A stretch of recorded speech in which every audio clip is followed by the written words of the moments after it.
Hey, how's it going? This is Chosen, and I'm going to be bringing you a guide, a complete overview guide and detailed version of how to play Witch Doctor.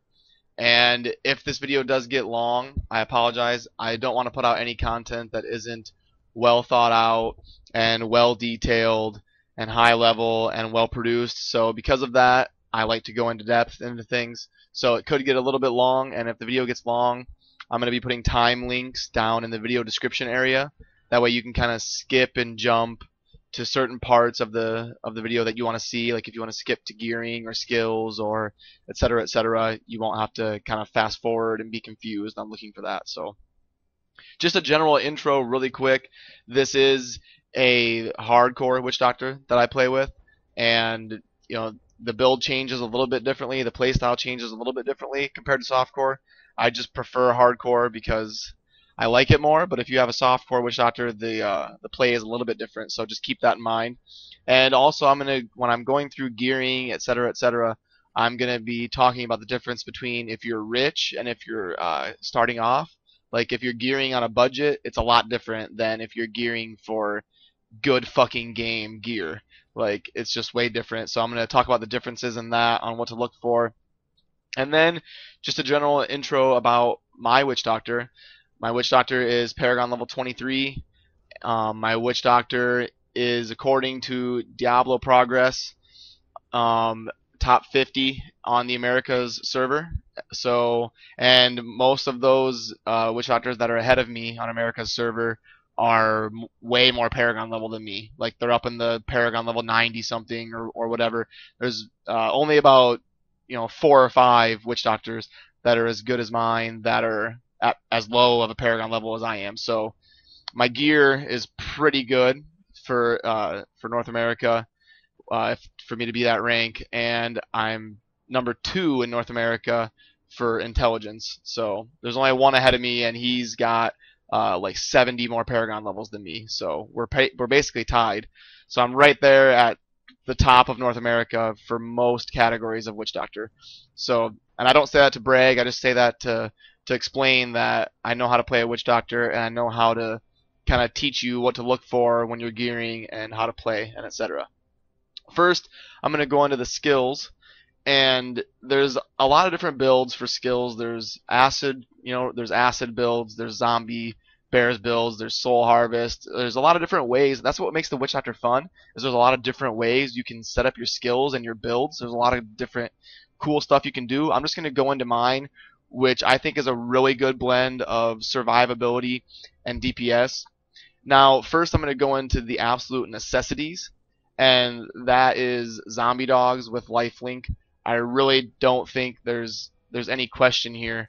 The zombie dogs with the lifelink, you get the 3 zombie dogs. Not only do you have 3 pets that help tank and distract fire from enemies, giving you a lot more survivability in hardcore mode, but you also, with the lifelink rune, zombie dogs absorb 10% of all damage done to you. That's huge. I mean, that's basically 10% less damage done against elites, because 10% of the damage done to you goes to your pets. So I think that's a definite necessity.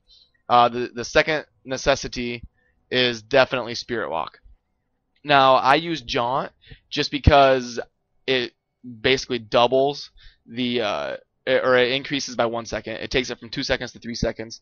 It just increases how long it lasts, and that extra second can mean a lot when you're facing a tough elite pack and you gotta run around and gather health globes and get out of there. That extra second can mean a lot. So, I mean, there's different things you can use, like Healing Journey, which is, you gain 7% every second, and it's active for 2 seconds, so you'll heal 14% of your health. I really don't think that's very good. I mean, 14% isn't that big of a number. And all the other ones, I mean, damage, you're not using Spirit Walk to damage things. You're using Spirit Walk to survive, so that's pointless. This is damage, pointless. And mana, like I said, you're not trying to generate mana when you're trying to survive, so that's pointless too. So basically, it's either Jaunt or Healing Journey, and I think Jaunt is definitely better. So, Spirit Walk and Zombie Dogs are the 2 absolute necessities that you have to play Witch Doctor in hardcore. And then primary, there's a lot of different builds here. I prefer Firebomb with Ghost Bomb. It just gives you such a big radius, and when you're kiting elites, you can kind of just be quick and sloppy and safe. You know you can just kind of click on the general area of where the elite is, and you'll hit all of the elites and their minions with the ghost bomb. You know, it gives you a good amount of damage and area of effect radius. So that's what I prefer. I used to use Roll the Bones, which lets the firebomb bounce a couple times to give you just more DPS and hit more things with one lob. But I definitely prefer Ghost Bomb. And then your big damage dealer is either going to be Acid Cloud or Zombie Bears. Zombie Charger with the Zombie Bears rune. Sorry, excuse me, I need a drink. I prefer Acid Cloud simply because it gives me that big splash and cover a whole area. And I'm also trying to work towards kind of a poison damage, build. So I love the Acid Cloud. And Zombie Charger is poison damage too, so I guess that doesn't make any sense. But anyway, I prefer Acid Cloud just because of the splat. Basically, it's a lot safer than Zombie Charger is what I mean to say.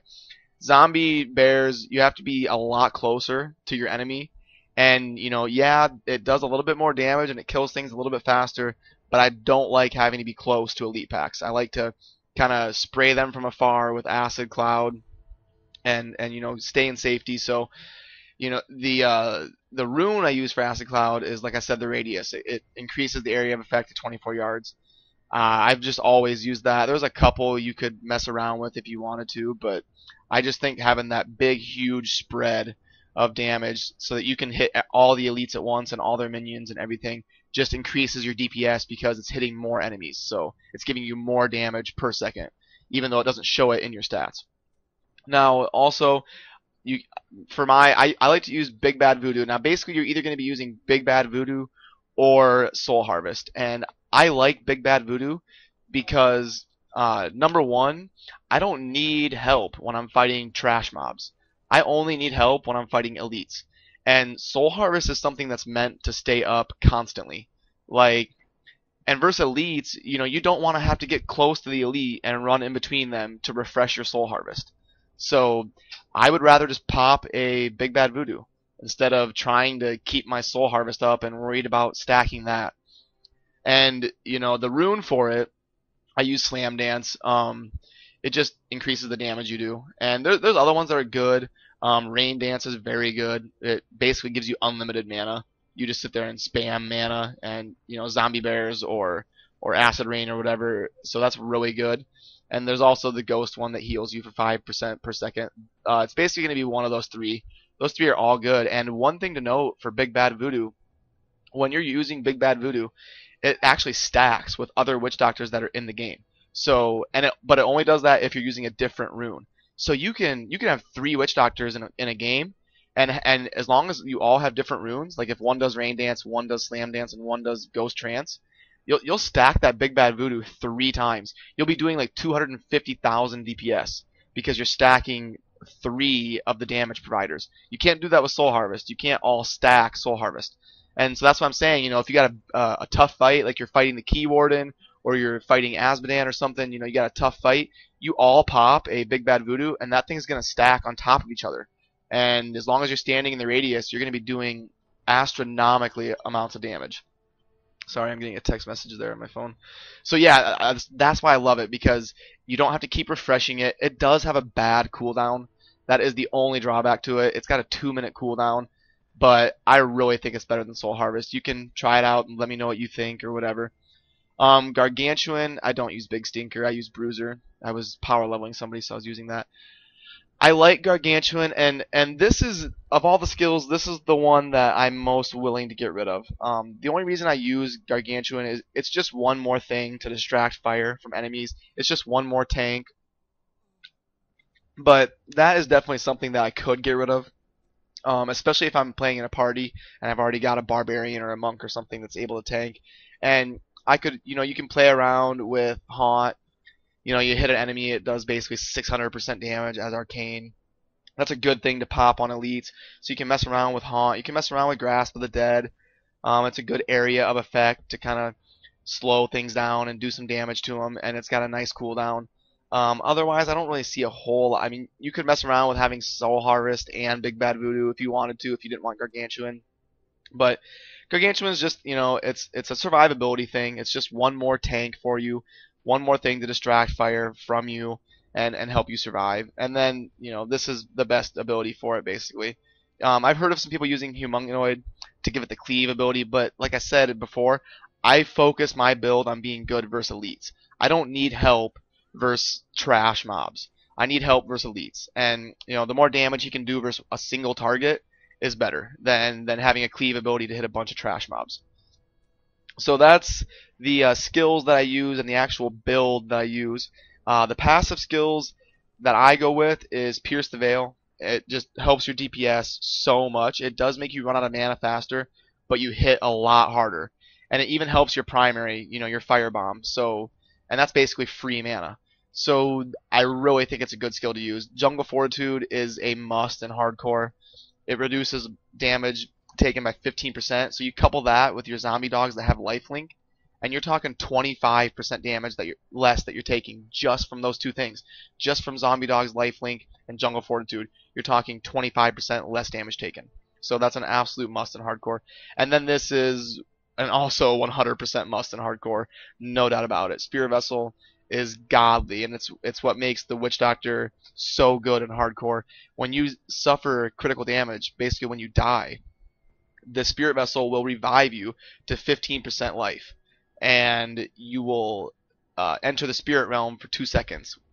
So, it just helps you run away, and I've only had it happen once where I died, and this saved my life. So I would have lost my Witch Doctor if it wasn't for having Spirit Vessel. And I've heard of people who've had their Spirit Vessel pop like 10 times.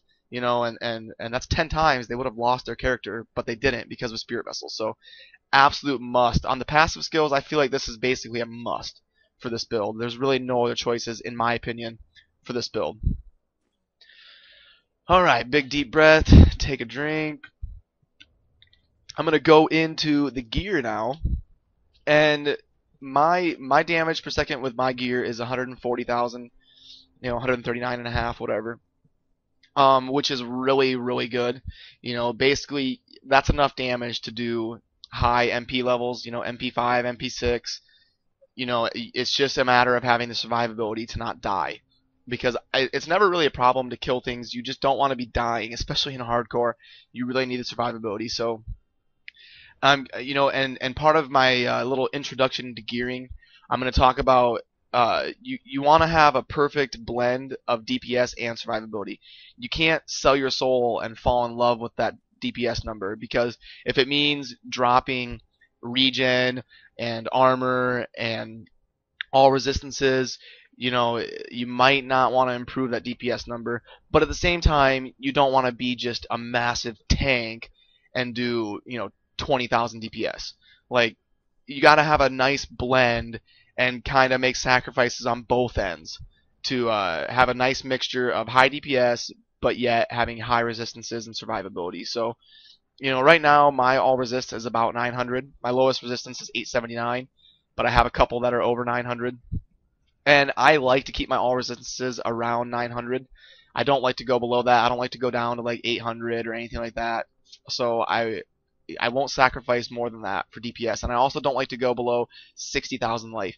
And that becomes easier the more Paragon levels you get, which is more vitality. So it becomes easier, and you can sacrifice more and more vitality for DPS the higher Paragon you get. And that just makes sense because you're getting more vitality. So that's kind of that. And then there's also the life regen, life steal, life on hit dilemma. There's 3 things that kind of heal you. The life regen, life steal, life on hit. And I personally like to stack life regen as a Witch Doctor. And a lot of people disagree with me, and they say that if you have high DPS, you should go with life steal because you're doing like 3% of damage converted to life. So if you're doing 100,000 DPS, you're healing 3,000 hit points. And that's a big deal. And that argument isn't really flawed. That is good logic. But when I'm in trouble, when I need to be healed, I'm not attacking. I'm not a barbarian. I'm not a monk. I'm running. Like, this is a hardcore Witch Doctor.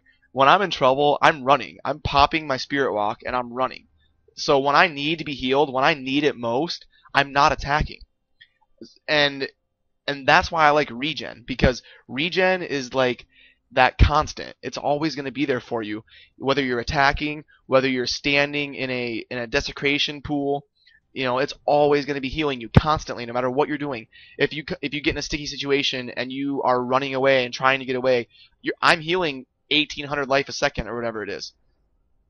And that is huge. When you're trying to run away, you're sitting there, boom, boom, boom, boom, without even having to attack, you're healing. And that's why I suggest to people that you stack life regen. And I know some people might disagree with me, and that's fine, but I've never lost a witch doctor. I've never lost a hardcore character. So, it's definitely working for me playing that way, and I'm able to farm, good MP levels in Act 3 in Inferno and doing very well with it. So you definitely won't go wrong by stacking regen. Now, I'm going to start with the gear and kind of showing what to look for and what to buy, and also talk about the difference between budget gear and GG gear, like top level gear. I'm going to start with the weapon because that seems to be what everybody likes to start with. When you are shopping for a weapon, you want to sort by these three things. You want to sort by one hand. There are a couple two-hand builds I could go over, but for the sake of my video and my build, I'm going to be talking about one hand. You want to do one hand, intelligence, crit damage, and has sockets. So sort by intelligence, critical hit damage, and socket. And anything over 850 base DPS number, mine's 903. Anything over 850 should be viable, especially if it has a good roll on critical hit damage, like something over 60 or 70, and if it has a good roll on primary, like 200 plus intelligence or whatever. I got this weapon because it was priced right. I got it for like 20 million, and it's probably worth like 30 million, 35 million, something like that. I got it because it was priced right, and it had a huge intelligence roll and very good vitality with a decent crit hit damage and 900 plus DPS. So it's a very solid weapon, and I got it for pretty cheap, pretty manageable. So that's what you want to look for when you are getting a weapon. And now I'll just go to the gloves, save the rings for later. Gloves are pretty standard. You want to search for intelligence, all resistance, crit chance, and crit damage. Those four things: intelligence, all resist, crit chance, and crit damage. Now, that's if you're on a budget. You want to search for those four things. Now, once you get up to the GG gear and you're kind of gearing for a rich person who has money to spend, then you want to focus on adding the vitality and the all resistance, because the reason you don't want to focus on all resistance and vitality on your gloves is gloves are one of the pieces that you really want to help your DPS. So on gloves, it's important to have a high crit chance, like 8.5 plus, and you also want crit damage, and you also want attack speed if you can get it, but attack speed isn't as important for a witch doctor as it is for like a demon hunter or a monk or a barbarian. And I'll tell you why. A lot of people fall in love with attack speed, and I personally don't, because now it does help. I do want to increase my attack speed, but I'm not worried about like stacking attack speed. And the reason is I want to do more DPS for my mana globe. I don't want my mana globe to just go and drain to 0. And if I stack attack speed, that's what's going to happen. I would rather have my mana be more efficient. I would rather have my mana hit harder. And by hit harder, I mean real damage, not just attacking faster. There's a difference between real damage and just hitting faster. Like, you're not doing more damage, you're just hitting faster. I would rather hit harder with my mana. And that's why I want the high crit chance and the high crit damage and the intelligence, because that makes you hit harder instead of more often. And I want my mana to be efficient. I want my mana globe to do the most amount of damage that it possibly can. And that's why I go that way on gloves. Now we go to the shoulders. There's really no debate here. Vile wards are the best in slot shoulder, in my opinion. They give you really good armor, good intelligence, awesome all resistances, and good regen. So, I mean, they are really just unbridled shoulders. You really want Vile wards. They can be expensive, but you can get a good pair usually. If you shop around and you do things right, you can get a good pair for like 25 to 30 million. that'll give you intelligence and all resistance and regen and maybe even vitality. Mine were like 60 something million, I want to say, and they have a a decent roll on intelligence, and they have a decent roll on vitality, good all resistance, and good regen with high armor. So that's definitely the way you want to go. If you're on a budget, what I would do is just search for intelligence, vitality, all resist, and regen. And if you can't get the regen, if you're on a really low budget, search for intelligence, vitality, and all resistance. Those are the three things that you really need from your shoulders. So search for something that gives you survivability, the vitality, and the all resistance, and hopefully some intelligence. Now we go to the Helm, and on the Helm, the Mempo of Twilight is a good one to use for the Witch Doctor because it's a helm that gives you awesome all resistance and life and a socket and attack speed. This is the one place that I do want attack speed because I don't want to attack slow. I want my firebomb to be a little bit improved and a little bit fast, my primary. So this is a good spot to get attack speed if you want it. And you can get Mempo of Twilight. You can get some of them for 20 million, 25 million, 30 million. I mean, it is a manageable upgrade for most people. Mine is probably worth 40 to 55 million, somewhere in there. I haven't looked to be exact, but somewhere in there. Basically, you want intelligence, all resist, and a socket with vitality in a helm. So mine doesn't have vitality, but it's got a perfect roll of all resist. It's got attack speed. It's got 26% to my life. So it's a no-brainer for me to use this one for now. Now you can also use Zunamasa's Vision, and there are some great options for Zunamasa's Vision for a Witch Doctor, and it does give you those set bonuses. I'm going to get into those set bonuses a little bit later, but if you are going to get a Zunamasa's Vision, you have to get one that either has critical hit chance or all resistance. I wouldn't bother wasting a lot of gold on a Zuni Vision that doesn't have all resist or crit chance. You want to make sure you get that good extra roll of another DPS or survivability roll. Now I'm going to get to the Amulet. A lot of people use Talrasha's Allegiance, and it's kind of a good thing, but kind of a double-edged sword. Sorry, getting a drink quick. A lot of people think that this adds 6% to damage is like a blanket sweep, like it just adds 6% lightning damage to everything they do. And that's not the case. It only adds 6% to your lightning spells. So as a Witch Doctor right now, I'm currently not casting any lightning spells. So that 6% to lightning damage is absolutely worthless to me. It does nothing. It's just a wasted line, a wasted enchantment. It does nothing. The reason I got this amulet is because it had huge intelligence with good vitality and also regen with crit damage increased. Now, my next upgrade will probably be an amulet. I think this is probably my worst piece of gear. I want to get an amulet that has crit chance, crit damage, and intelligence. Your amulet is another piece that you really want to contribute to your DPS. Amulets, rings, and gloves are like the three things that you really want to focus DPS on, because like I said, you have to have a good blend of survivability and DPS. You can't only focus on survivability. You do have to do DPS. You have to be able to kill things. It's going to make your life a lot easier. And amulet is one of those things that you really want to contribute to your DPS. So you want, like I said, if you're going to search for amulets, you want a high intelligence roll, a good crit chance roll, crit damage also. Those three things are necessities for an amulet. And, Talrasha's is a good thing to search for. Just make sure that you're getting 6% to either fire or poison. With my build, I use Firebomb as my primary attack, so adding 6% to fire would be good. I also use Acid Cloud a lot, so adding 6% to poison damage would be good. So that's probably my next upgrade, and that's something to watch out for if you're getting an amulet. Down to bracers, there's basically best in slot bracers are Strong Arm bracers or the Kuni Prowlers. Now, the Kuni Prowlers can be good, but they have to have crit chance, and it just depends on the rolls and everything. Usually, the better thing to go with is going to be Strong Arm Bracers, and you can get those really reasonable. You can get a good pair of Strong Arm Bracers for like 10 mil to 15 mil. And I know that might not be reasonable for some of you. You are like, what do you mean I only have 5 million gold? But, once you play more and you start making money and making gold and selling things, 10 to 15 million won't be that much for you once you establish yourself.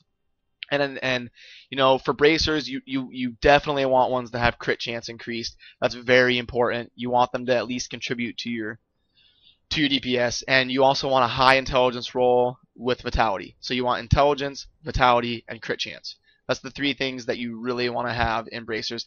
Now, when you get to GG gear, now I want some that are all resist, but I don't know what I want to sacrifice because I'd have to sacrifice percent to life or vitality or something.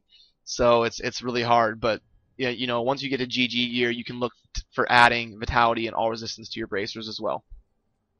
Now, since we're doing a one-hand build, I want to talk about the offhand. I do think it's the better way to go because it just gives you so much DPS. That 83 to 419 average damage up top is so huge. People really underestimate average damage. Average damage is really good. It really bumps your DPS. And so for an offhand, you want to look for one that has good average damage. I would say you want at least a high roll of 300. So you want something that's like 75 to 300 damage, somewhere in there. If you can get 400, that's amazing. I mean, this thing cost me 100 million. So this thing is worth a lot of money. It's a Zunamasa set piece, and it's a massive damage roll with huge intelligence and vitality, and also crit chance. On an offhand, what you want to search for is average damage. You want to make sure that's good, high intelligence, and crit chance. Have to have crit chance on your offhand. Crit chance, high intelligence, and good average damage. Now, when you get to GG gear, you can focus on adding something like vitality or pickup radius or all resistance, something like that. But Zunamasa String of Skulls is good. Ucapian Serpent can be good depending on the rolls. Thing of the Deep can be good because it has the pickup radius. If you're doing a build that incorporates pickup radius, so there's also a lot of good rare mojos that go for cheap. I'm talking like 2 million. I mean, I saw one today that I got for 3 million that I gave to my girlfriend, and it was so good. It had like 370 to average damage, had like 300 intelligence, crit chance, had the whole works, and it was really cheap.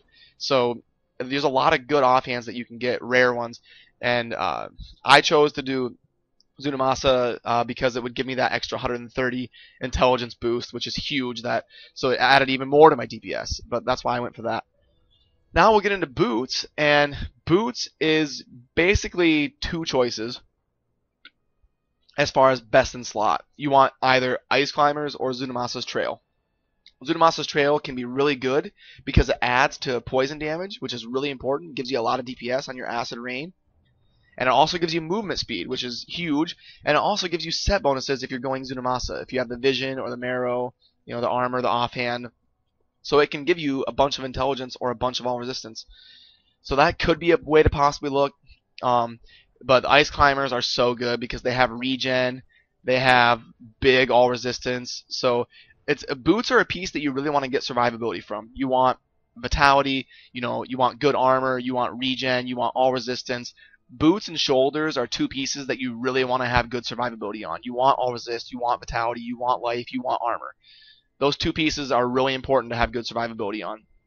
And if you're on a budget and you're searching for cheap boots, you want to make sure you have intelligence, vitality, and all resistance. Those three things, it's kind of the same motto as the shoulders. It's very important to have good primary stat, vitality, and all resistance. So that's what you need to do if you're on a budget for boots. Now I'm going to move up to pants. Best in slot is basically Depth Diggers for a Witch Doctor. Now, what I like about Depth Diggers is you basically get a free MP level. And what I mean by that is the 21% Gold Find and the 20% Magic Find. You're basically playing on a higher MP level because all MP levels do is give you better Gold Find and better Magic Find. And I guess they give you better experience too, which Depth Diggers don't.